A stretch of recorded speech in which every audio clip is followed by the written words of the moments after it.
हमने ये प्रोग्राम तहरीक हय्या अलल फलाह के तहत माहाना बुनियाद पर शुरू किया है, जिसके पहली किस्त में, पहले प्रोग्राम में, पहले दिन में, पहली महफिल में, पहली मजलिस में हम सब हाजिर हैं। ये मजलिस आम मजालिस की तरह नहीं है, ये महफिल आम महाफिल की तरह नहीं है। इसमें बयान भी आम महाफिल की तरह बयान नहीं होगा। इसमें जोश, तरन्नम, शेर व शायरी, माया दौड़ा, इस किस्म की कोई बात नहीं है। या बयान होगा तो अल्लाह का फरमान बयान होगा, या मेरे नबी का मुस्तफ़ा का फरमान बयान होगा, या अल्लाह का कुरान या मुस्तफ़ा करीम का फरमान। इसके अलावा यहाँ और कोई बात नहीं। दूसरे नंबर पर हम यहाँ पर जो बात करेंगे वो क्या है कि हम इस महफिल के अंदर मसाइल बताएंगे, फिक्ही मसाइल, जिसको वुज़ू के मसाइल भी आप कहते हैं, गुस्ल के मसाइल कहते हैं, नमाज के मसाइल आप कहते हैं। हमें आपके पास माशाल्लाह बड़े अच्छे मंझे किस्म के एक आलिम दीन फाजिल नौजवान हज़रत अल्लामा मौलाना मोहम्मद शकील कादरी साहब चिश्ती साहब आपके पास, सियालवी चिश्ती साहब आपके पास मौजूद हैं। ये हमारे माया नाज शागिर्दों में से हैं माशाल्लाह। मैं दारुल उलूम मोहम्मदिया रिजविया में टीचर हूँ, वहाँ पढ़ाता हूँ पिंडदान खान में। ये शकील साहब मेरे पास पढ़े हैं, ये शाकिर साहब मेरे शागिर्दों में से हैं। ये मौलाना मोहम्मद इरफान सिद्दीकी साहब भी तशरीफ़ फरमा हैं, ये भी मेरे शागिर्दों में से हैं। हम इस इलाके के अंदर मौजूद हैं,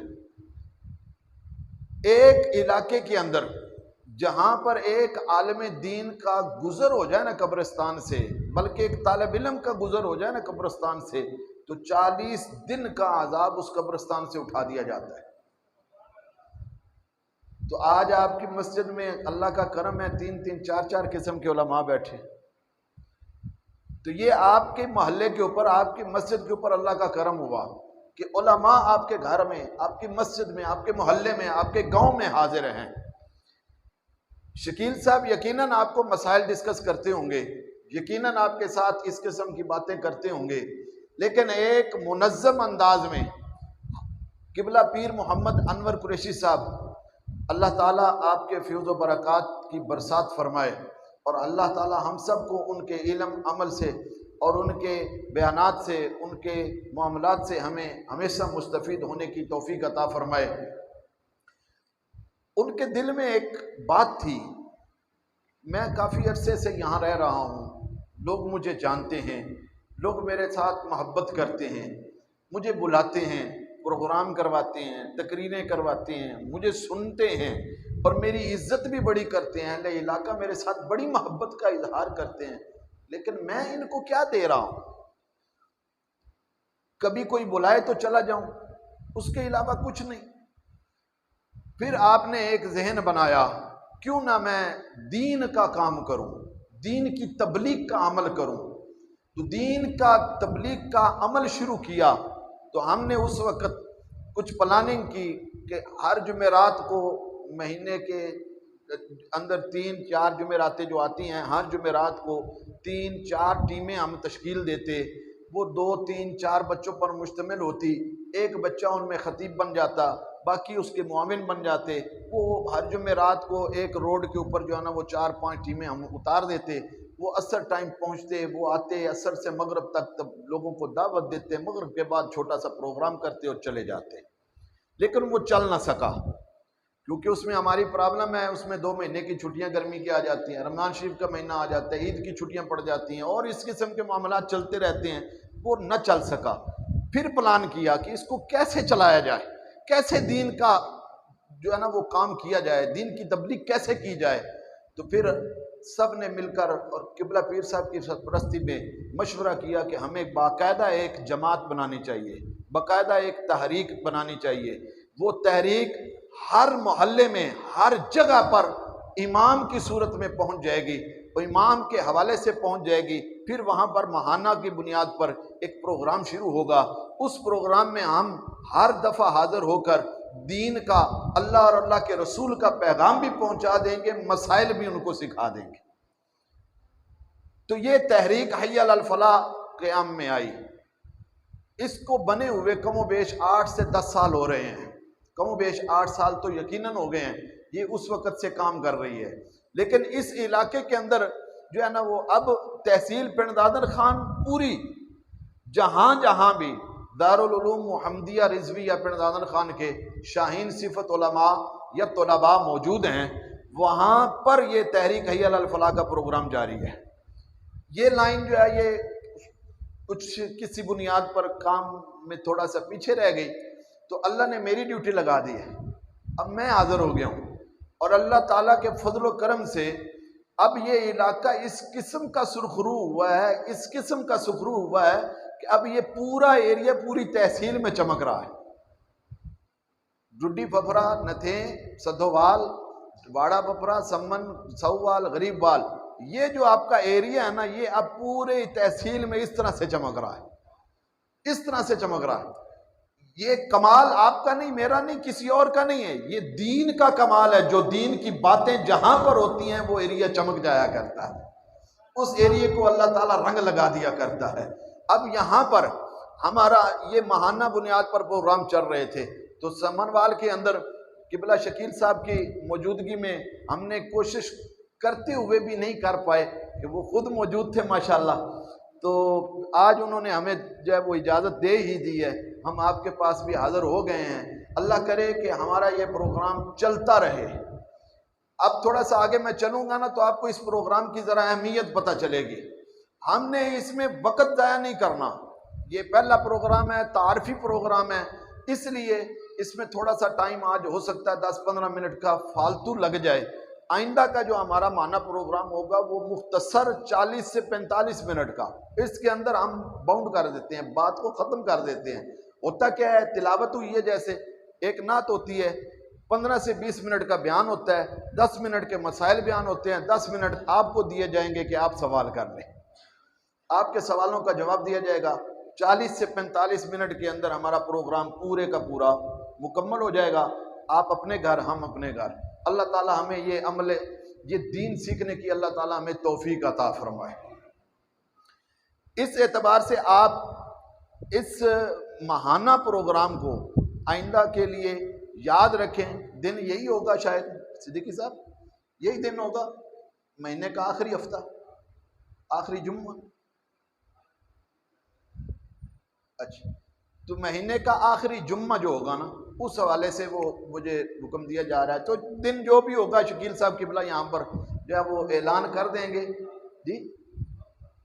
हफ्ता ही होगा जी, हर हफ्ता होगा जी, महीने का आखिरी हफ्ता यही टाइम बाद नमाज मगरिब ये प्रोग्राम महाना होगा। मैं खुद हाजिर हूँगा और चंद कलिमात मैं ही अर्ज करने की सादत हासिल करूँगा, मसाइल भी, आपके सवालों के जवाब भी। अब मैं इस बात को आगे लेकर चलता हूँ ताकि आपको समझ आए कि वाक़तन ये प्रोग्राम हमारे फ़ायदे के लिए है।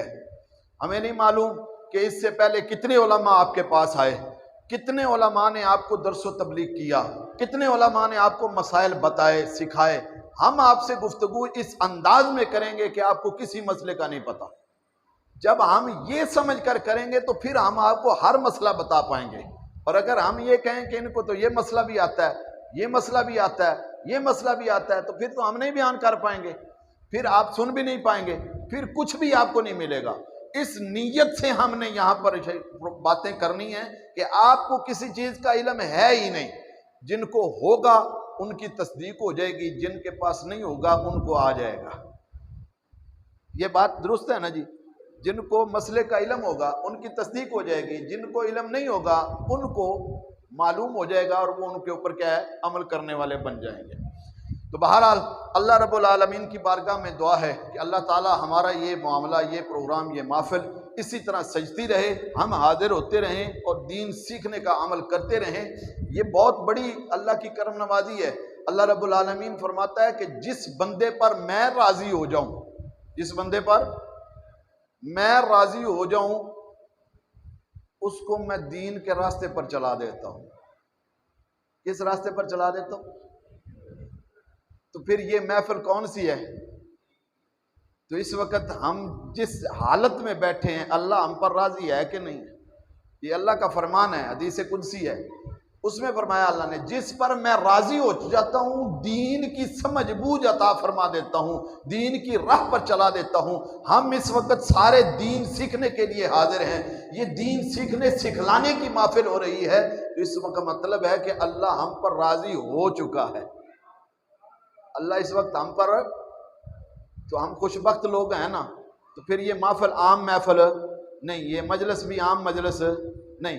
अल्हम्दुलिल्लाह अल्लाह ताला हम पर राजी हुआ, अपने घर में बिठाकर दीन सीखने की हमें तौफीक अता फरमाई। अल्लाह ताला हमारा ये सीखना सिखलाना अपनी बारगाह में कबूल फरमाकर हमें अमल की तौफीक अता फरमाए। आयत करीमा जो मैंने पढ़ी है उसके हवाले से चंद बातें अर्ज करूंगा। आयत क्या पढ़ी है? इन्ना अरदनल अमानता, हमने अमानत पेश की, किन को?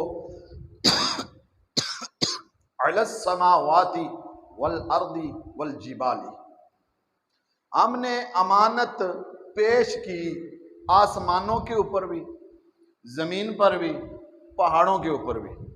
ये कौन कह रहा है? अल्लाह रब्बुल आलमीन। हमने अमानत पेश की आसमानों पर भी, जमीन पर भी और पहाड़ों पर भी। फ़अबैना अन यहमिलनहा, तो इन सारी चीजों ने इनकार कर दिया इसको उठाने के लिए। इस गिरां बोझ को, इस भारी वजन को बर्दाश्त करने से, उठाने से इन सारी चीजों ने क्या कर दिया? इनकार कर दिया। एक बात यहां पर ज़हन नशीन कर लें कि इनको, इन चीजों को इख्तियार दिया था अल्लाह ने कि चाहो तो कबूल कर लो, चाहो तो तुम क्या है इनकार कर दो। अगर अल्लाह की तरफ से कबूलियत का ही हुक्म होता तो इनके अंदर क्या मजाल थी कि ये इनकार कर जाते। बताना मकसूद ये था कि ये क्यों कबूल नहीं कर रही, इसलिए कि इसके ये जो अमानत थी ये आम अमानत नहीं थी, ये बड़ी गरां, बड़ी वजनी और बड़ी भारी किस्म की अमानत थी। और इस अमानत के ऊपर सजा और जजा मुरतब होनी थी। जो लोग इसको कबूल करते तो इनको कबूल करके उस पर अमल करने पर अल्लाह ताला उनको अजर अजीम अता फरमाता, और अगर इनकार करते तो ये अजाब और अल्लाह की तरफ से पकड़ के मुस्तहिक ठहरते। इसलिए इन्होंने क्या कर दिया? इनकार कर दिया। अब ये अमानत क्या थी? इमाम कुर्तबी रहमतुल्लाह ताला अलैह फरमाते हैं कि इस अमानत से मुराद दीन की तमाम शराइत और फराइज मुराद है। इस अमानत से मुराद क्या है? तवज्जो करें, थोड़ा सा टाइम लूंगा, ज्यादा नहीं। इससे अमानत से मुराद क्या है? दीन की शराइत और दीन के फराइज इस अमानत से मुराद है। इब्ने मसूद रदी अल्लाह ताला अन्हु कहते हैं कि इससे मुराद माल है, जो आम माल हम अमानत के तौर पर देते रहते हैं ना। ये फलां के पास 100 रुपया रख दिया, 1000 रख दिया, 10,000 रख दिया, 5,000 रख दिया, या नकदी जेवरात वगैरह रख दिए। ये माल जो है ये अमानत है। लेकिन हजरत इब्ने उमर रदी अल्लाह ताला अन्हु वो फरमाते हैं कि इस अमानत से मुराद इंसान के आज़ाए बदन, आँख, कान, जुबान, पेट, शर्मगाह, हाथ और पाँव इससे मुराद है। अगर इन सारी चीज़ों को जिस मकसद के लिए अल्लाह ने पैदा फरमाया है, इनको अपने मकसद में इस्तेमाल किया जाए तो ये चीज़ें अमानत अपना हक अदा कर रही हैं। अगर इनको बरखिलाफ इस्तेमाल किया जाए तो फिर आप अमानत में क्या कर रहे हैं? खयानत कर रहे हैं। फरमाया हमने यही अमानत जो शरीयत की अमानत थी, जो दीन की अमानत थी, जो शराइत फराइज इस्लाम और दीन थे, उसकी जो अमानत थी ये हमने पहाड़ों को पेश की। इन्होंने कहा हम नहीं ले सकते, हमारे अंदर इतनी ताकत नहीं है। जमीन को दिया, जमीन ने कहा हमारे अंदर भी इतनी ताकत नहीं है। आसमानों से कहा, उन्होंने भी आगे से कहा कि अल्लाह हम इसको उठाने की ताकत नहीं रखते। इंसान को बताया गया कि ये इतनी गरां थी, इतनी वजनी थी और इतनी आला दर्जे की ये अमानत थी कि ये मजबूत पहाड़, ये मजबूत जमीन, ये ताकतवर आसमान इतने ताकत रखने के बावजूद उन्होंने इसको कबूल करने से इनकार कर दिया। लेकिन जब अल्लाह रब्बुल आलमीन ने हजरत आदम अलैहिस्सलाम को पैदा फरमाया और पैदा फरमाने के बाद यही अमानत हजरत आदम को पेश की तो हजरत आदम अलैहिस्सलाम ने इसको कबूल कर लिया। वह हमलहा अल इंसान, इस इंसान ने इसको कबूल कर लिया, इंसान कबूल कर गया। यही अमानत फिर अल्लाह ताला ने हजरत आदम अलैहिस्सलाम के जरिए आलम अरवाह में सारी औलाद आदम के ऊपर ये पेश की। तो हजरत आदम के तवस्सुल से हम सब ने इस अमानत को अल्लाह की बारगाह से कबूल किया। हम सब ने कबूल किया है। किसने किया कबूल? हम सब ने किया है। हजरत आदम अलैहिस्सलाम से लेकर जब ये आपके सामने पेश की गई, यहां पर मुफस्सिरीन किराम लिखते हैं कि जब इन सारी चीजों ने इनकार कर दिया था तो फिर आदम अलैहिस्सलाम ने ही ये अमानत क्यों कबूल की है? वो भी इनकार कर देते। लेकिन मुफस्सिरीन बड़ी लतीफ बात लिखते हैं, वो फरमाते हैं कि उन्होंने कबूल की क्यों है, इसलिए कि वो उस वक़्त जब ये हुक्म हो रहा था कि ऐ आदम हम तुम्हें अमानत देने जा रहे हैं, तुम कबूल करते हो या नहीं करते हो, वो अमानत को नहीं देख रहे थे, वो अल्लाह के उस हुक्म के अंदर महव थे कि हुक्म देने वाला कौन है और किस अंदाज से किस मोहब्बत में इरशाद फरमा रहा है। वो उस लुत्फ और उस सुरूर में इस कदर महव हुए कि उन्होंने कहा, अर्ज की मौला जो भी आप अता फरमाते हैं मैं कबूल कर रहा हूं, मैं कबूल कर रहा हूं। उस लुत्फ के अंदर इतने महव हुए। तो जब हजरत आदम अलैहिस्सलाम ने ये अमानत को कबूल कर लिया तो आदम अलैहिस्सलाम के जरिए आलम अरवाह में सारी औलाद आदम पर यही अमानत पेश की गई। सब ने इस अमानत को क्या किया? कबूल किया। गोया आपने, मैंने, हम सब ने इस अमानत को कबूल किया। तो जैसे मैंने शुरू में अर्ज किया कि ये अमानत से मुराद, इमाम कुर्तबी भी और इब्ने उमर रदी अल्लाह ताला अन्हु की बात को भी सामने रखे तो यही बात सामने आती है कि शरीयत और अहकाम शरीयत, दीन और अहकाम दीन, यही अमानत है। और इस अमानत को कबूल करके हमने वादा अल्लाह से क़यामत वो आलम बरज़ख में रूहों की हालत में हमने अल्लाह से कर रखा है, इसको कबूल करने का वादा कर रखा है, कबूल किया भी है। क्या आज हम इस अमानत को पूरा कर रहे हैं? अमानत क्या है? अगर इसको खोलें तो पूरी शरीयत है, इसको बंद कर दें तो हम लफ्ज़ अमानत के अंदर सिमट जाती है। पूरी शरीयत इस अमानत के अंदर पाई जाती है। इस अमानत में क्या है? फरमाया कि हर वो काम, अब मैं आपके सामने थोड़ी सी इसकी वजाहत ये करूं कि अमानत अमूमी तौर पर हमें वही होती है जो हम किसी के पास पैसे रख दें, कोई चीज़ रख दें और कहें कि ये अमानत है जी, कुछ दिनों के बाद मैं ले लूँगा। लेकिन नहीं, ये भी अमानत है। लेकिन इस जगह पर इस आयत के मुताबिक इस अमानत का मफहूम क्या है? बड़ा वसी है। और इससे मुराद हर वो अमल है जिसके करने का हुक्म दिया है वो करना अमानत है, जिससे रुकने का हुक्म दिया है उससे रुकना अमानत है। जिसके करने का हुक्म दिया है वो करना अमानत है और जिससे रुकने का हुक्म दिया है उससे रुकना अमानत है। अगर हम ये कर रहे हैं तो अमानत अदा कर रहे हैं, अगर नहीं कर रहे तो फिर हम खयानत कर रहे हैं। आका अलैहिस्सलात व तस्लीम ने इरशाद फरमाया, ला ईमान लिमन ला अमानत लहू, जो अमानत वाला नहीं उसका ईमान भी कामिल नहीं। ला ईमान, उसका ईमान ही नहीं, यानी कामिल नहीं। जिसके अंदर अमानत की पासदारी नहीं पाई जाती, वो खयानत करता है, तो फिर वो कामिल ईमान वाला नहीं। फरमाया ला दीना लिमन ला अहद लहू, और जो वादा करके अहद करके पूरा नहीं करता उसका भी दीन कामिल नहीं, उसका भी दीन। तो हमने अमानत को कबूल भी किया, वहां पर अल्लाह से इसको कबूल करके इस पर अमल करने का अहद भी किया। अब हम अमानत पूरी ना करें तो हमारा ईमान कामिल रहा? वो जो अहद अल्लाह से किया उसको पूरा ना करें तो वो हमारा दीन कामिल रहा? तो फिर हमारा ईमान भी कमजोर हुआ, हमारा दीन भी कमजोर हुआ। अब इसी अमानत के हवाले से अल्लाह ने एक और मकाम पर फरमाया है, इन्नल्लाह यअमुरुकुम अन तुअद्दुल अमानाति इला अहलिहा, फरमाया जा रहा है अल्लाह तुम्हें हुक्म दे रहा है कि जो जो अमानत तुम्हारे पास है वो अमानत तुम उसके अहल तक पहुंचा दो, वो अमानत तुम उसके। अब आप समझें कि मेरे पास तो किसी ने कुछ नहीं रखा, तो मैं उसको कैसे दूं, किसको क्या दूं। इस आयत के मुताबिक ये जो है जिसमें हुक्म दिया जा रहा है कि जो जो तुम्हारे पास अमानतें हैं वो अमानतें उनके अहल तक पहुंचाओ। मेरे पास किसी की कोई चीज मौजूद नहीं है तो मैं किसकी क्या अमानत दूं। तो इससे भी ये बात वाज़ेह हो रही है कि रुपया पैसा ही अमानत नहीं, बल्कि दीन के अहकाम की अदायगी का मामला जो है ये अमानत है।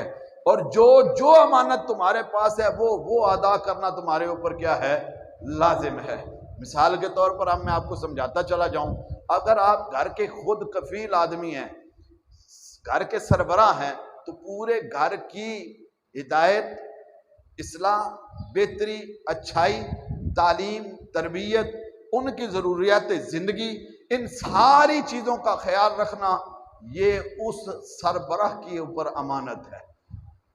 उसके सरबराह के ऊपर क्या है, अमानत है। अगर वो ये ड्यूटी पूरी कर रहा है तो इसका मतलब क्या है, अमानत पूरी अदा कर रहा है। अगर वो ड्यूटी पूरी नहीं कर रहा, किसी का हक अदा नहीं कर रहा, अपने घर वालों की ज़रूरियात को पूरा नहीं कर रहा, उनके ख्यालात नहीं कर रहा, उनकी इस्लाह, तरबियत, अच्छाई बुराई का ख्याल नहीं कर रहा, तो वो अपनी अमानत भी अदा। एक बाप है, माँ है, उसकी औलाद है, बेटे की परवरिश करना नेकी पर, अच्छाई पर, अच्छी तरबियत पर, अच्छी परवरिश पर, उसकी तरबियत करना, उसकी परवरिश करना, ये माँ बाप की अमानत है। और अगर बच्चे की अच्छी तरबियत नहीं होती तो माँ बाप अपनी तरबियत ना करके अमानत में क्या कर रहे हैं, खयानत कर रहे हैं। एक इंसान किसी जगह पर वर्क करता है, काम करता है, मुलाजमत करता है, वो उस जगह का, उस एरिए का जो उसके जिम्मे काम सौंपा गया है, उस काम का करने का वो क्या है, अमीन है। इस बात को अगर देखा जाए तो एक हदीस पाक में भी बयान किया गया है, कुल्लुकुम राइन व कुल्लुकुम मसऊलुन अन रइयतिही, तुम में से हर एक बंदा हाकिम है और हर एक से उसकी रियाया के बारे में सवाल किया जाएगा। इस हदीस में और इस आयत में मुनासबत पाई जाती है कि हर बंदे के जिम्मे जो काम है वो अदा करे तो वो अपना ड्यूटी कर रहा है, अपनी अमानत अदा कर रहा है, और अगर नहीं कर रहा तो फिर वो खयानत कर रहा है। इसी तरह उलमा के ऊपर भी ये लाजम है कि वो दीन की बातें लोगों तक पहुंचाएं, और अगर दीन मिल गया, दीन उन तक पहुंच गया, दीन के इल्म उसने उन्हें सीख लिया, दीन का वारिस वो जाहिरी दुनिया में बन गए, तो फिर वो किसी तक दीन की तबलीग नहीं कर रहे, किसी को दीन की बातें नहीं बता रहे, दीन के मसाइल नहीं समझा रहे, दीन की तालीम जो है वो आम नहीं कर रहे, तो वो उनके पास अमानत थी, इसका मतलब है अब वो खयानत कर रहा है, वो आलिम खयानत कर रहा है। अब इसी के ऊपर आए तो हम सब उम्मत मुसलमा में से हैं, और उम्मत मुसलमा को अल्लाह ने सारी उम्मतों से अफजल बनाया है। सब जानते हैं ना, कुरान में अल्लाह ने फरमाया कुंतुम खैरा उम्मा, तुम सबसे बेहतर उम्मत हो, सबसे अफजल उम्मत हो, सबसे आला उम्मत हो। जब अफजल उम्मत हो तो फिर तुम्हारा मनसब भी तो आला है ना, जब मनसब आला है तो फिर तुम्हारी ड्यूटी भी आला है कि नहीं है? ड्यूटी भी आला है या नहीं? हम जब हैं आला तो फिर हमारी ड्यूटी भी आला, जब ड्यूटी आला तो वही तो अमानत है ना हमारे पास, क्या हम उसको अदा कर रहे हैं? अगर मुझे इस मनसब पर आपने बिठाया है तो ये इस मिंबर पर बैठना मेरा मनसब है, मुझे तुम आप लोगों ने क्या है, इज्जत के तौर पर यहां बिठा दिया है, तो इसका मेरे ऊपर हक है कि नहीं है? हक के नहीं है?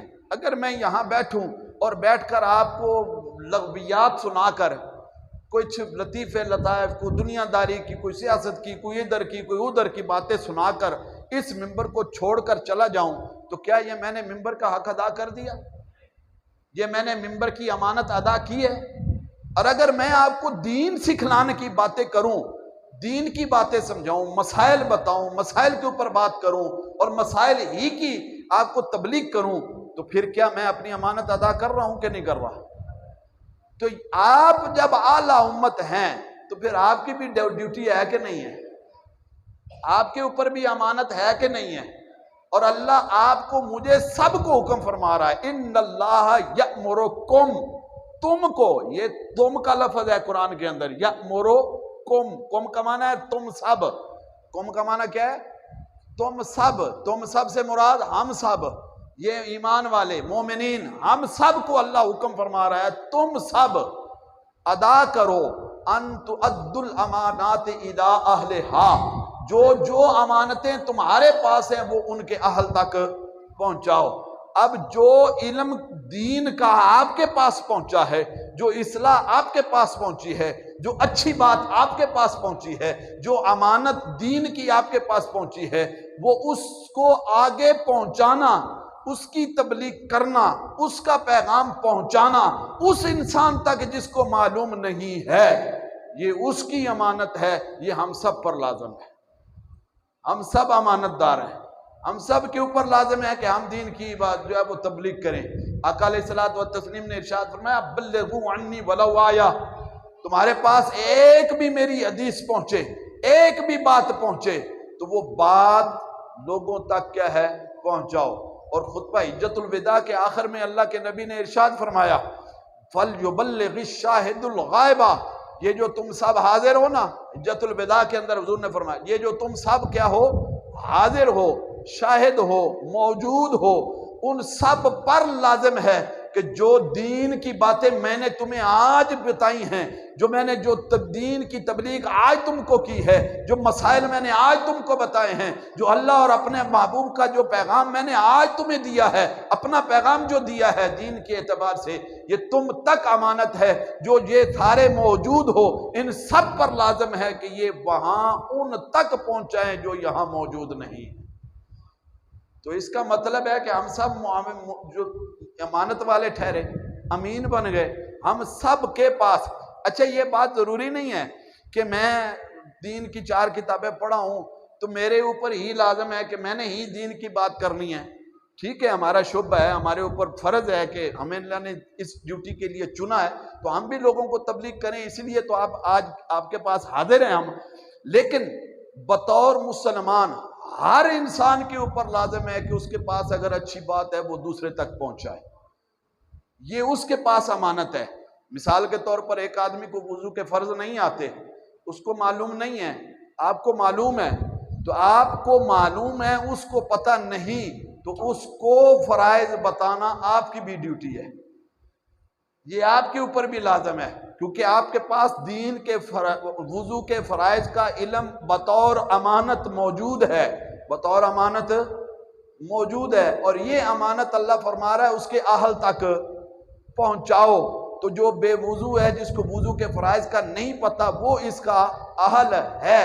तो आपके पास वुजू के फराइज की तबलीग उस तक करना अमानत है।